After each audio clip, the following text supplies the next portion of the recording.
오늘 주시는 하나님 말씀은 창세기 2장 7절과 15절 말씀. 여호와 하나님이 땅의 흙으로 사람을 지으시고 생기를 그 코에 불어넣으시니 사람이 생명이 되니라. 여호와 하나님이 그 사람을 이끌어 에덴 동산에 두어 그것을 경작하며 지키게 하시고. 아멘. 두 개의 자아를 가진 인간의 청지기적 사명이라는 제목으로 말씀을 드리려고 합니다. 지난 수요일 6월 5일은 세계 환경의 날입니다.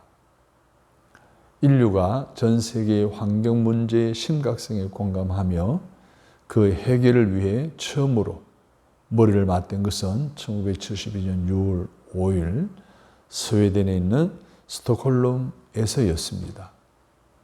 Only One Earth, 하나뿐인 지구라는 주제로 열린 이 세계 환경회의는 1968년 5월 스웨덴의 유엔 대사인 이스트 로비 국제환경회의를 제의했습니다. 그 후 4년 만의 자리가 바로 세계환경회의였습니다. 한국을 포함한 113개 나라와 그리고 세계의 국제기구 257개의 사회단체가 참여하는 회의였는데, 이 회의에서 모든 나라는 다음 세대를 위해 환경을 보존할 책임이 있다는 것과 인간은 적절한 환경에 살아갈 권리가 있기 때문에 환경을 보존하고 환경 문제를 해결해야 된다고 하는 내용의 유엔 인간 환경선언을 채택했습니다. 그 이후 12월 27일 유엔 총회에서 6월 5일을 환경의 날로 정하게 되었던 것입니다. 1972년 6월 5일 환경의 날로 제정한 이후 유엔에서뿐만 아니라 각 나라에서는 국가적으로 또는 과학적으로, 환경적으로, 사회적으로 이 환경 문제의 심각성을 끊임없이 부딪혀 오면서 어떻게 하면 이 문제를 해결할 것인가 하는 이슈를 가지고 지금도 노력하고 있습니다. 그런데 잘 알듯이 인간의 무분별한 개발과 욕망으로 인한 기후 변화의 결과는 아주 심각한 재난에 대해 우리에게 닥쳐오고 있기에 이 기후 문제는 아무리 강조해도 지나치지 않습니다. 특히 올해에도 이미 세계 곳곳에 많은 재난이 일어났습니다. 기후 변화로 인한 결과물이었습니다. 우리나라도 올해 많은 비가 올 것이다 라고 예상하고 있을 정도의 여러 가지 자연의 재앙이 되어 찾아오는 것에 대한 심각성의 위기 수준을 뛰어넘는 상황 속에 내몰리고 있다라고 해도 과언이 아닙니다. 사랑하는 여러분, 이러한 환경 문제는 사회적인 문제, 국가적인 문제에 머무는 것이 아니라 가치의 문제로 접근하지 않으면 더 이상 해결할 실마리가 없다는 겁니다. 무슨 말입니까? 하나님 우리 인간에게 창조의 목적을 가지고 지으셨습니다. 인간의 창조하신 그 목적을 따라 우리 인간의 가치, 존재 이유, 이것으로 돌아가지 않으면, 환원되지 않으면 결국 인간은 멸망할 수밖에 없다는 거예요. 하나님이 창조하신 자연을 지키고 보존해야 될 사명이 있는데 그것이 바로 인간 창조의 목적이라는 거죠. 인간 존재의 중요한 가치를 다시 회복하여 환경의 문제를 다루지 않으면 안 된다는 것입니다. 사랑하는 여러분, 하나님은 인간과 그 인간에 살아가야 하는 그 자연을 얼마나 신비하게 창조하시는지 아십니까? 이 지구촌은 정말 신비한 세계입니다. 하나님의 창조물은 정말 신기합니다. 우리 인간만 보더라도 얼마나 신기하고 신비롭습니다.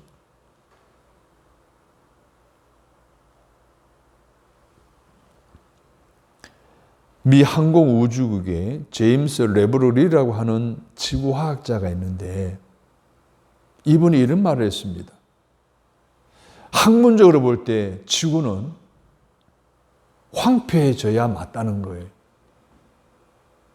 사람이 살아갈 수 없는 것이어야 맞다는 거예요. 그러나 인간의 지식이 미치지 못하는 어떤 굉장한 존재가 사람이 이 지구촌에서 살아갈 수 있도록 지구의 환경과 조건을 조절하고 있는 것처럼 보인다라고 결론을 지었습니다. 예를 든다면 지구를 둘러싸고 있는 공기의 21%가 산소가 함량되어져 있습니다. 그런데 이 공기 중에 21% 더 되게 산소가 함량되면 지구가 불바다가 되어버리면 안 돼요. 그런데 21%보다 낮은 18도가 되면 사람이 질식해서 죽는데요. 공기 중에 산소의 농도가 16% 이하로 떨어지면 불이라고 하는 단어가 사라진대요. 불이 안 붙는데요. 그런데 놀랍게도 공기 중에 21%의 산소가 계속 유지되고 있다는 거예요. 많지도 않고 적지도 않고. 1년에 전 세계의 모든 공장에서 자동차에서 내뿜는 탄수가 무려 70억 톤 이상이 된다고 하는데 이게 쌓이면 어떻게 해요? 지구온난화 사건을 통해서 지구가 망해야 되잖아요. 그런데 이상하게도 그 70억 톤의 60%인 40억 톤이 계속 사라진대요. 어디론가 없어진대요. 지구과학은 이것에 대한 해답을 주지 못하고 있대요. 그런데 성경은 이렇게 말합니다. 따라서 합니다. 태초에 하나님의 천지를 창조하셨느니라. 사랑하는 여러분, 성경 그 해답을 주고 있어요. 하나님이 세상을 창조하셨기 때문에 지금도 통치하시고 다스리고 계시기 때문에 이론적으로 과학적으로 살아갈 수 있는 지구촌에 사람이 살고 있다라고 하는 이 놀라운 사실이 얼마나 신비로운 사실인지. 이런 아름다운 신비로운 지구촌을 우리 하나님이 우리 인간에게 선물로 주셨잖아요. 그러면서 말씀하시기를 하나님이 그들에게 복을 주시며 하나님이 그들이 이르시되 생육하고 번성의 땅에 충만하라. 땅을 정복하라. 바다의 물고기 하늘의 새와 땅에 움직이는 모든 생물을 다스리라 하시니라. 우리 믿음의 사람들은 하나님께 창조하신 자연을 지키는 청지기직을 감당하여 이 세상을 아름다운 축복의 동산으로 만들어 가야 될 책임과 사명이 주어졌다는 거예요. 아멘입니까? 그 사명을 받은 오늘 우리 인간에게 하나는 두 가지 자아를 주셨다는 거예요. 오늘 제목이 뭡니까? 두 가지 자아를 가진 인간의 청지기직 사명이에요. 두 가지 자아를 주셨다는 거예요. 이 두 가지 자아는 오늘 하나님께서 우리에게 주신 놀라운 사명을 잘 감당하도록 그렇게 계획하셨다는 거예요. 그게 우리의 존재의 목적이라는 거예요. 첫 번째는 영적인 자아예요. 7절 말씀을 보십시오. 여호와 하나님이 땅의 흙으로 사람을 지으시고 생기를 그 코에 불어넣으시니 사람이 성령이 된지라. 우리 사람들은 체험을 받을 때부터 영적 자아로 태어났다는 거예요. 영적 자아를 가진 존재라는 거예요. 하나님의 숨결, 하나님의 네샤마, 하나님의 호흡을 불어넣어서 사람을 영적인 존재로 만들었다. 이렇게 말씀하셨어요. 그런데 하나님이 영적인 존재로 자아를 우리 인간에게 주셨다는 두 가지 의미가 있어요. 하나는 하나님 교제하고 하나님을 예배하고 하나님의 말씀에 순종하도록 만들어졌다는 거예요. 우리 영적 자아를 하나님 주셨다는 것은 아멘이죠. 끊임없이 우리는 하나님과 교제해야 돼. 친밀한 관계를 유지해야 돼. 그분을 예배해야 돼. 또 다른 하나는 하나님의 사랑으로 세상과 사람들을 사랑할 뿐만 아니라 이 땅의 평화와 정의를 실현하기 위해 힘쓸 뿐만 아니라 하나님의 사랑으로 세상을 축복하며 섬길 때에 우리 인간은 행복한 인간이 된다라고 하는 의미가 부여졌다는 거예요. 사랑하는 여러분, 진정 행복을 원하십니까? 그럼 우리는 영적 자아를 가지고 태어났기 때문에 하나님을 사랑하며 살아야 행복하다는 거예요. 하나님을 예배하며 살아야 행복해진다는 거예요. 이 세상의 평화 축복을 위해 섬겨야 진정한 행복을 누리며 살아갈 수 있다는 거예요. 따라서 합니다. 하나님을 경배하며 살겠습니다. 세상을 섬기며 살겠습니다. 그렇게 살아갈 때 우리 인간은 행복해질 수 있다. 왜? 하나님 우리 그 코에 생기를 불어넣을 때 우리가 영적 자아가 되었기 때문에. 사랑하는 여러분, 저와 여러분은 영적 자아를 가진 존재. 어떤 사명을 가졌다고요? 하나님을 예배할 사명을 가졌어요. 세상을 사랑할 사명을 가진 거예요. 영적 자아로 그 사명을 잘 감당해 나가시기를 주님의 이름으로 축복합니다. 오늘 강조하는 주제가 되는 생태적 자아를 두 번째 허락하셨어요. 7절 상반절을 보십시오. 여호와 하나님이 흙으로 사람을 지으시고, 이 말은 인간이 생태적 자아를 가지고 태어났다는 거예요. 원래 사람을 흙으로 지었잖아요. 본래 흙이었어요. 자연에서 왔다는 거예요. 자연의 성질과 자연의 본능과 야성을 가졌다는 거예요. 그래서 인간은 야성을 가진 존재이기 때문에 자연을 사랑하고 자연을 친화할 때만 행복해질 수 있다는 거예요. 그러나 반대로 우리가 자연을 무시하고 자연을 파괴하고 자연을 오염시키면 불행과 저주가 우리에게 다가올 수밖에 없다는 거예요. 사랑하는 여러분, 우리 인간은 이렇게 영적인 자아와 생태적 자아를 가진 존재로서 하나님을 사랑하고 자연을 사랑할 때만 진정으로 행복하게 되어진다는 사실을 기억하시기 바랍니다. 여러분, 하나님 사랑과 자연 사랑으로 축복의 생수가 강같이 여러분의 심령 가운데 흐르는 인생을 사시기를 주님의 이름으로 축복합니다. 자연의 청지기적 사명을 가진 우리는 영적인 존재를 지원받았잖아요. 그러나 동시에 생태적인 존재를 지원받았습니다. 그래서 우리는 흙으로 지원받았기 때문에 자연을 사랑하고 자연과 친화적으로 살아갈 때만 행복하고 또한 우리가 건강해지는 거예요. 그래서 하나님은 우리 인간으로 하여금 이 생태적 자아를 가진 우리 인간으로 하여금 자연을 잘 가꾸고 하나님의 창조 질서를 보존하도록 하기 위한 청지기적 사명을 우리 인간에게 주셨다는 거예요. 그래서 우리가 생태적인 자아를 가지고 있다는 말은 자연의 청지기직을 잘 수행하여야 진정한 기쁨과 행복이 가득한 인생을 살아갈 수 있다는 거예요. 자, 15절 말씀을 보십시오. 더 중요한 말씀이 나와요. 여호와 하나님이 그 사람을 이끌어 에덴 동산에 두고 그것을 뭐하며 묘하게 하시고 정작하며 지키게 하시고, 즉 15절 말씀은 하나님이 인간을 창조하신 목적을 적나라하게 설명하고 있어요. 두 가지로. 경작한다. 이 말은 뭐예요? 다스린다는 말이에요. 아바드예요. 아바드. cultivate 영어로. 뭐예요? 땅을 일구어서 돌, 풀 다 꺼내고 옥토를 만들고 그것에 씨를 심고 싹을 틔우게 하고 열매를 맺게 하는 이것을 말하는 이게 경작이에요. 그래서 아름다운 꽃을 피우고 풍성한 열매를 열리게 한다는 의미가 바로 아바드예요. 다스리고 경작한다는 의미예요. 두 번째, 지킨다는 말이 있어요. 이것은 히브리어로 샤미르인데요. 공격해 오는 외적을 방어하고 물리치고 오염과 부패를 방지하고 깨끗하고 아름답게 지키는 것을 말해요. 원래는 레인들이 성소를 뭐예요?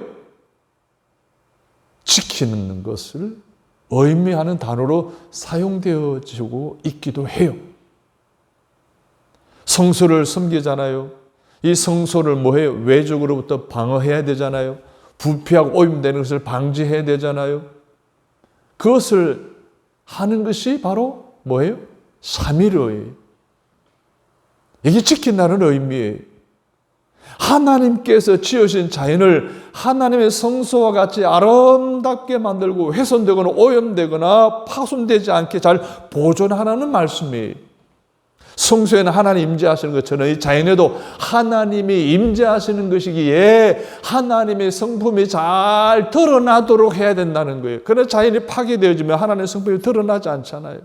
성소를 지키듯, 성소를 깨끗이 하듯, 성소를 방하듯 이 자연을 지키고 방어하고 오염으로부터 막아내고 청결하게 유지하고, 그래서 하나님의 드러나도록, 나타나도록 하나님의 신비를 드러내시고 있으니 잘 지키고 보존해야 한다는 거예요. 그러므로 자연의 청지기가 된다는 것은 이 세상을 옥토로 만들고 씨를 심어 힘써 가꾸고 아름다운 꽃을 피우고 풍성한 열매를 맺게 한다는 겁니다. 이게 우리의 사명이에요. 이게 오늘 청지기적 사명. 영적 자아뿐만 아니라 생태적 자아를 가진 자로서의 사명은 자연 환경을 공격하고 파괴하는 적들과 싸우며 자연의 오염과 부패를 방지하고 자연을 아름답게 지키는 사명. 이것이 오늘 저와 여러분에게 주어진 거예요. 이건 하나님의 명령이에요. 다스리고 지키라고, 경작하고 지키라고 하셨어요. 명령이에요. 그런데 이 사명을 우리 감당하지 못하고 있어요. 이러한 두 가지 자연을 하나님 허락하셔서 그 허락하신 목적이 자연을 잘 유지하고 하나님의 신비가 드러나게 해야 된다는 이 사명을 우리는 만극하고 살아가고 문비락 개발하고 문비락 파괴하고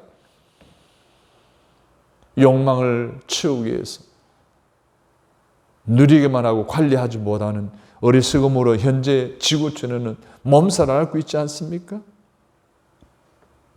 성도 여러분, 우리 에덴 동산 하면은 완벽하지만 완성된 것은 아니에요. 완성이 되어져 가는 거예요. 그래서 뭐예요? 에덴 동산은 뭘 했어요? 농사를 지었죠. 따먹었잖아요. 낙원이 뭐예요? 이미 만들어져 완성된 것이 아니에요. 아름다움이 완성된 동산에 아련하는 거예요. 그 뜻이 무엇입니까? 에덴의 낙원을 아름답게 만들어가는 동안에 기쁨이 있고 행복이 있고 그것을 발견하는 동산이라는 말이에요. 만약 우리가 아름다운 인생을 원한다면 아름다운 것을 원하면 안 돼요. 좋은 것을 얻으려고 해서는 안 된다는 거예요. 왜? 하나님의 기쁨은 완성되어져 가는 가운데 우리가 그만큼 완성되기를 노력할 때에 주어지는 것이기 때문에 현재 내가 그 완성됨이 부족하다는 느낌은 뭐예요? 그 느끼는 순간 이미 천국 문턱에 와 있다는 거예요. 부족함을 완성시키기 위해 노력하잖아요? 그럼 이미 뭐예요? 천국을 누리고 있다는 거예요. 오늘 하나님 이 지구촌을 우리에게 허락해 주셨어요. 완성체로 주신, 완벽하자면 완성체를 주신 것이 아니라 되어져 가도록 오늘 우리에게 그 관리하는, 경작하는 사명을 주셨다는 거예요. 그것을 아름답게 갖고 나갈 때 우리 진정한 하나님의 기쁨이 있고 하나님의 행복이 있고 하나님의 축복이 주어진다는 거예요. 그래서 하나님의 말씀대로 자연을 아름답게 만들고 가정을 아름답게 만들고 자녀들을 행복하게 만들어 가진 가정 속에서 진정한 행복이 숨어 있다는 거예요. 할렐루야. 오늘 삶의 현장에서 아름답지 못한 것들, 미완성의 것들, 불행한 것들, 무언가 부족한 것들을 여러분을 보고 있다면 지금 여러분은 에덴 동산의 문턱에 서 있다는 거예요. 하지만 지금 그것들을 아름답게 만들고자 하면 이미 낙원의 문이 여러분의 활짝 열려진 거예요. 하나님의 창조주의 보존을 위해서 여러분 생각만 해도 이미 낙원이 열려진 것과 마찬가지라는 거예요. 그만큼 하나님 오늘 우리에게 귀한 사명을 주시고 거기에 따른 엄청난 축복을 약속해 주셨는데 우리는 그걸 모르고 그냥 그 천국을 닫아버리고 있잖아요. 사랑하는 성도 여러분, 하나님 여러분들을 아름다운 동산을 만들어가는 청지로 세우셨음을 기억하시기 바랍니다. 그러므로 이 세상을 아름답게 만들어 가시기를 바랍니다. 이것이 자연의 청지기의 직분입니다. 여러분 자연 천지기의 직분을 수행함으로 하나님께서 선물하신 에덴 동산의 축복을 마음껏 받아 누리시기를 간절히 바랍니다. 그래서 자연의 청지기는 하나님의 사랑으로 자연을 사랑하는 거예요. 하나님은 자연을 창조하시고 인간을 자연의 청지기로 세우셨습니다. 하나님께서 우리 인간을 지으실 때 생태적 자아를 주셨기 때문에 자연을 사랑하고 자연을 지키고 아름답게 지키고 축복할 때 자연이 인간의 저주와 축복에 반응하는 거예요.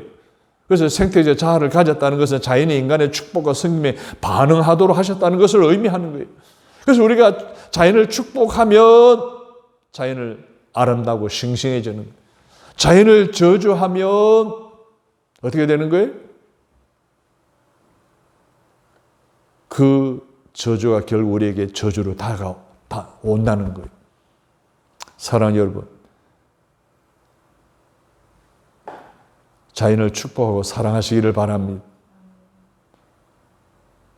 저주하고 무시하면 자연은 시들시들해질 뿐만 아니라 인간의 원수가 되고 인간을 대적하여 사람들에게 재앙을 가져다 줄 뿐만 아니라 파괴하고 오염된 자연은 인간의 삶에 불행을 가져다 줄 수밖에 없다는 거예요. 지금 그런 일들이 지금 지구촌에 곳곳에 일어나고 있잖아요. 우리의 인간이 성소를 지키듯이 자연을 지키는 그 정도, 내용, 분량에 따라 자연이 우리에게 그것을 반대로 반응한다는 거예요. 한 예를 들면 피터 톰킨스라고 하는 사람, 식물의 신비한 생애라고 하는 책에서 이것을 증명을 했는데요. 동일한 식물을 동일한 화분에 동일한 흙을 넣고 동일한 나무를 심었어요. 그리고 물, 햇빛, 거름을 일정하게 동일하게 주었어요. 단 하나, 다른 조건 하나 주었어요. 한 화분을 향하여서는 참 너 아름답다. 내가 너를 좋아한다. 너는 나의 기쁨이고 행복이다. 내가 너를 사랑한다. 막 이렇게 계속 이야기하겠습니다. 한 화분은 그냥 아무 말도 하지 않았어요. 또 다른 화분은 볼 때마다 야, 너 기분 나빠. 너 그래 못생겼니? 너 때문에 나 불행해. 너 없어졌으면 좋겠어. 이런 말을 하게 된 거예요. 어떤 결과 나온 줄 아십니까? 첫 번째 화분은 싱싱하게 건강하게 자라 꽃을 피웠습니다. 마지막 화분은 어떻게 돼요? 시들어버리고 곧 죽어버리고 말았다는 거예요. 마사루 에모토는 물은 답을 알고 있다라고 하는 책에서 이런 실험에 대한 결과를 실었잖아요. 튜브에 물을 넣고 그것을 냉동시켰어요. 냉동시킨 그 세 가지에다가 각각 다르게 반응을 했어요. 첫 번째 튜브에다가는 감사, 찬양하고 그렇게 했어요. 두 번째는 아무 말도 안 했어요. 세 번째는 뭐예요? 저주, 비난, 욕설을 퍼부었어요. 그러면서 현미경으로 자세하게 들여다보니까 감사와 사랑을 받은 이 얼음덩어리는 예쁜 육각형 결정체가 다 생기더라고요. 아무 말도 하지 않은 것은 허리고 불투명했고요. 그리고 저주를 퍼부은 튜브는 뒤틀리고 파괴되고 분열된 상태의 영상이 나왔다는 거예요. 무엇을 의미합니까?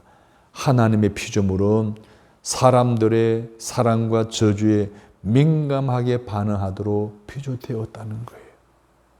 사랑하면 자연은 아름다워지고 행복해집니다. 화초를 키우는 사람 다 경험하잖아요. 그러면 자연은 인간에게 행복과 아름다움을 선물합니다. 그러나 우리가 미워하고 파괴하고 오염시키면 자연은 불행하고 추해지며 사람들에게 재앙과 저주를 되돌려 줄 수밖에 없습니다. 사랑하는 성도 여러분, 이 시간 하나님은 여러분을 자연의 청지기로 부르고 있습니다. 자연을 사랑함으로 아름다운 자연, 아름다운 세상, 행복한 인생을 만들어 갈 수 있기를 간절히 바랍니다. 그러므로 하나님이 창조하신 세계의 창조 질서와 자연 보존의 십자가를 지는 데 있어서 인색하지 않도록 여러분 다시금 말씀을 마음속에 깊이 새기고 새로운 믿음의 결단을 하실 수 있기를 바랍니다. 여러분, 그런데 자연을 보존하는 청지기적 사명을 감당하는 데는요, 공짜가 없잖아요. 그냥 되어지는 것이 아니에요. 쉬운 일이 아니라는 거예요. 하나님의 뜻을 행하는 것이기 때문에, 하나님의 뜻에 따라 인간의 목적을 다하는 것이기 때문에 때로는 땀 흘리고 수고를 해야 되고 손해를 봐야 되고 마음도 상하는 일이 일어날 수가 있어요. 그것이 바로 십자가예요. 하나님 아름답게 창조하신 이 자연을 보존하고 관리하고 지켜내야 하는 것은 오늘 우리 그리스도인으로서의 십자가라는 거예요. 십자가로 알고 그것을 감당해야 된다는 거예요. 로마서 8장 19절에서 22절에 보게 되면 피조물이 고대하는 바는 하나님의 아들들이 나타나는 것이니 피조물이 허무한 데 굴복하는 것은 자기의 뜻이 아니요 오직 굴복하게 하신 이로 말미암음이라. 그 바라는 것은 피조물도 썩어짐의 종로로 단 데서 해방되어 하나님의 자녀들의 영광의 자유에 이르는 것이니라. 피조물이 다 이제까지 함께 탄식하며 함께 고통을 겪고 있는 것을 우리가 아느니라. 저 사도 바울이 말하기를 저 피조물이 지금 여러 가지 고통을 겪고 있는 것을, 파괴당하고 있는 것을 이 자연은 뭐예요? 탄식하고 눈물을 흘린다는 거예요. 탄식하고 눈물을 흘리는 이 자연이 하나님의 사람을 코대하고 있다는 거예요. 어떤 하나님의 사람이 하나님 창조 질서를 보존하는 청지기의 사명을 가진 사람이 십자가를 지는 사람을 코대하고 있다는 거예요. 이 바로 그 말씀이 사도 바울의 자연 환경에 대해 아주 이렇게 깊은 심오한 메시지를 우리에게 주고 있어요. 그래서 이 피조물이 인간을 두려워해요. 인간의 타락과 범죄는 인간 세상만 탄식하고 눈물을 흘리는 것뿐만 아니라 자연 세계도 함께 눈물을 흘리고 탄식하고 아파한다는 거예요. 자연도 함께 인간들과 똑같이 저주를 받아 탄식하며 눈물을 흘리고 있다. 이렇게 사도 바울은 말하고 있습니다. 사랑하는 성도 여러분, 자연이 파괴되고 그래서 눈물을 흘리고 탄식하면 그것이 생태적 자아를 가진 우리 인간에게도 영향을 미친다는 거예요. 직접 영향을 주어서 인간도 눈물을 흘리며 탄식하는 저주를 받을 수밖에 없다는 거예요. 이것이 바로 하나님의 창조 질서이고 하나님의 변할 수 없는 법칙이 아니겠습니까? 그래서 이 자연은 하나님의 사람이 나타나기를 기다리고 있다는 거예요. 예수 그리스도를 영접하고 태초의 사명 곧 자연을 아름답게 지키는 청지기적 사명을 새롭게 하는 하나님의 아들들이 나타나기를 지금도 고대하고 있다는 거예요. 사랑하는 여러분, 여러분이 자연이 고대하는 그 하나님의 아들들이 되어지기를 주님의 이름으로 부탁합니다. 예수님처럼 자연과 환경을 보존하며 지키며 아름답게 만들기 위해 십자가를 지는 하나님의 사람들이 되기를 주님의 이름으로 부탁을 드립니다. 여러분, 하나님의 자녀가 되었다는 것은 무엇을 의미합니까? 그것이 어떤 증거가 바로 하나님의 자녀가 되었다는 증거가 되는 것입니까? 하나님 우리에게 선물로 주니 자연을 지키고 보존하는 것인 줄로 믿으시기를 바랍니다. 세상 만물을 아름답게 만드는 일에 참여하는 사람들이 바로 오늘 청지기의 사명을 가진 하나님의 사람들, 그런 사람들을 하나님이 찾으신다는 거예요. 아니, 자연이 찾으신다는 거예요. 자연을 하나님의 사랑으로 사랑하고 자연의 눈물을 씻어주는 그 사람 되시기를 바랍니다. 자연과 함께 십자가를 지고 자연의 아픔을 치료하며 눈물을 씻어주는 자연의 청지기가 다 되시기를 원하시면 아멘 하십시다. 따라서 합니다. 청지기직을 실천합시다. 하나님이 우리 인간에게 주신 두 가지 자아에 대한 사명이 있습니다. 그 두 자아를 가진 하나님의 사람이 되어 하나님의 창조 질서를 유지해 나가고 보존해 나가고 지켜 나가는 저와 여러분이 되시기 위해서 우리는 세 가지 실천해야 될 것이 있습니다. 첫째, 사람들은 하나님이 지으신 자연을 존중해야 합니다. 여러분, 이 세상은 신비로 가득하다라고 이미 서론의 말씀을 드렸잖아요. 어느 정도 신비한가 하면요, 미물에 지나지 않는 생명체들이 있잖아요. 그 가운데 우리 한 생명체를 들면 꿀벌 이야기를 들 수가 있습니다. 꿀벌은 벌 한 통에 한 20여 마리의 정찰벌이 있대요. 아침에 일어나면 이 정찰벌 20마리가 곳곳을 흩어진대요. 어디에 꽃이 많고 어디에 꿀이 많은 걸 다 정찰해가지고 돌아온대요. 그리고 문 앞에서 어떻게 해요? 얘들이 엉덩이 팔자춤을 춘대요. 그러면 팔자춤을 추는 방향, 꿀이 있는 방향이고, 이 속도 있잖아요. 요거는 거리를 조절한대요. 그걸 보고 이 일벌들이 보고 정보를 얻고 날아간대요.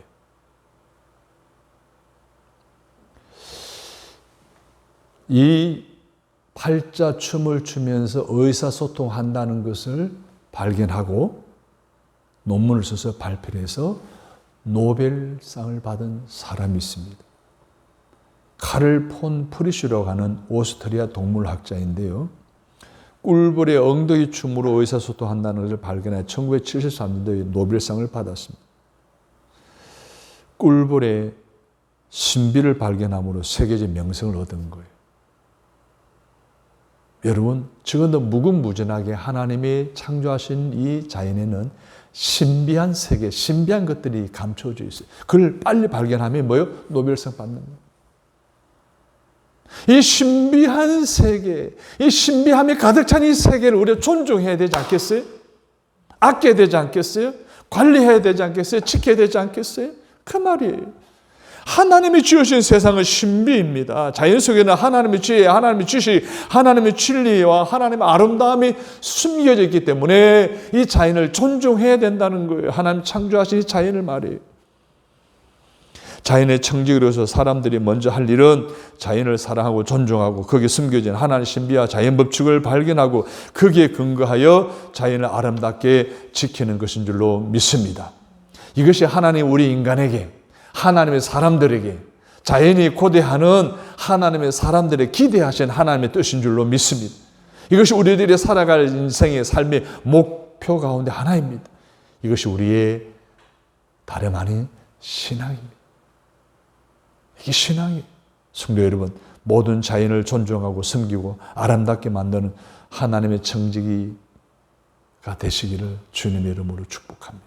두 번째, 자연의 청지기는 계속적으로 창조에 참여하는 이들입니다.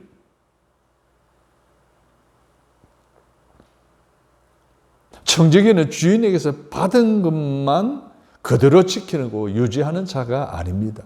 그것을 사용하여 더 많은 창조회로 나아가야 됩니다. 마태복음 25장에 보면 달란트 비유가 있잖아요. 주인이 먼 곳을 떠나면 새 종에게 5달란트, 2달란트, 1달란트 주잖아요. 5달란트, 2달란트 받았잖아요. 창조적으로 그것을 뭐해요?